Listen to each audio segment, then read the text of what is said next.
विद्यार्थी मित्रांनो नमस्कार. इयत्ता 7वी इतिहासामधील तिसरा धडा धार्मिक समन्वय याचा स्वाध्याय आज आपण सोडवणार आहोत. चला तर मग सुरू करूया.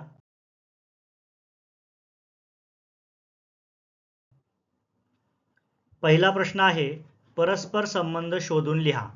यामध्ये पहिला आहे महात्मा बसवेश्वर व कर्नाटक आणि त्याच प्रकारे संत मीराबाईशी संबंधित जे ठिकाण आहे ते आपल्याला निवडायचं आहे. तर महात्मा बसवेश्वर कर्नाटक, संत मीराबाई राजस्थान मेवाड हे उत्तर येईल. त्यानंतर रामानंद उत्तर भारत, चैतन्य महाप्रभू पूर्व भारत बंगाल. तिसरा आहे श्री चक्रधर स्वामी महाराष्ट्र, शंकरदेव आसाम. अशा पद्धतीने परस्पर संबंध शोधून या ठिकाणी आपण लिहिलेले आहेत.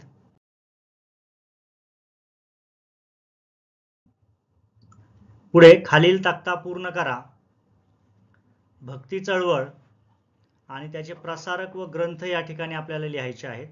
तर भक्ती चळवळीचे मुख्य प्रसारक होते महाकवी सूरदास, त्यांचा ग्रंथ होता प्रसिद्ध सूरसागर. दुसरे प्रसारक होते तुलसीदास आणि त्यांचा प्रसिद्ध ग्रंथ आहे रामचरितमानस. तिसरे प्रसारक आहे मन्मथ स्वामी, ग्रंथ आहे परमर रहस्य. चौथे प्रसारक आहे कबीर आणि त्यांचा प्रसिद्ध ग्रंथ आहे कबीर दोहावली. आणि पाचव्या प्रसारक आहेत मीराबाई, त्यांचा प्रसिद्ध ग्रंथ आहे पदे भक्ती रचना. या ठिकाणी भक्ती चळवळीचे पाचही प्रसारक आणि त्यांचे प्रसिद्ध ग्रंथ आपण गाळलेल्या जागी भरून हा तक्ता पूर्ण केलेला आहे. तक्त्याच्या दुसरी चळवळ आहे महानुभाव पंथ. याचे प्रसारक होते चक्रधर स्वामी आणि चक्रधरांच्या अनुयायांनी लिहिलेले जे ग्रंथ आहेत ते पाहूया. पहिले अनुयायी माहिमभट यांनी लिहिलेला आहे लीळाचरित्र. त्यानंतर महदंभा यांनी धवळे हा ग्रंथ लिहिलेला आहे. त्यानंतर नरेंद्र यांनी रुक्मिणी स्वयंवर लिहिलेला आहे आणि केशवदास यांनी सूत्रपाठ व दृष्टांतपाठ हे ग्रंथ लिहिलेले आहेत. तिसरी चळवळ आपल्याला दिलेली आहे शीख धर्म. याचे मुख्य प्रसारक आहेत गुरु नानक आणि यांनी लिहिलेला ग्रंथ आहे गुरु ग्रंथ साहिब.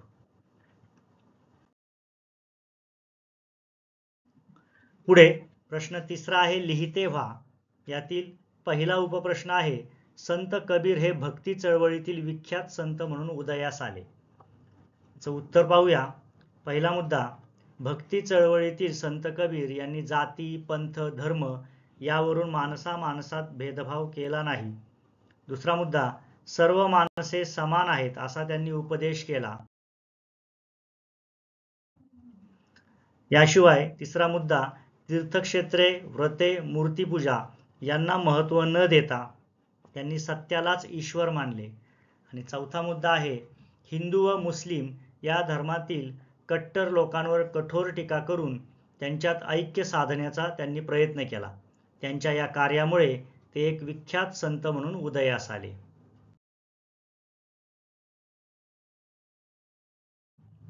पुढे दुसरं विधान आहे महात्मा बसवेश्वरांच्या कार्याचा समाजावर झालेला परिणाम. या संबंधी आपल्याला लिहायचं आहे.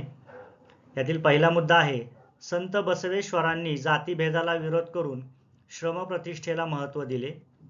दुसरा मुद्दा, आपल्या समानतेच्या चळवळीत त्यांनी स्त्रियांनाही सहभागी करून घेतले. तिसरा मुद्दा, त्यांच्या लिंगायत विचारधारेच्या धर्मचर्चेत सर्व जातीतील स्त्री पुरुष सहभागी होत असत. आणि चौथा मुद्दा, संत बसवेश्वरांनी आपली शिकवण कन्नड या लोकभाषेतून दिल्याने त्यांच्या कार्याचा समाजावर मोठा परिणाम झाला.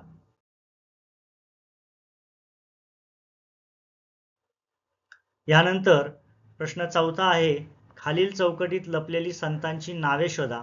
या ठिकाणी पुस्तकामध्ये आपल्याला एक चौकट दिलेली आहे आणि त्या चौकटीमध्ये खूप सारे अक्षरं दिलेली आहेत.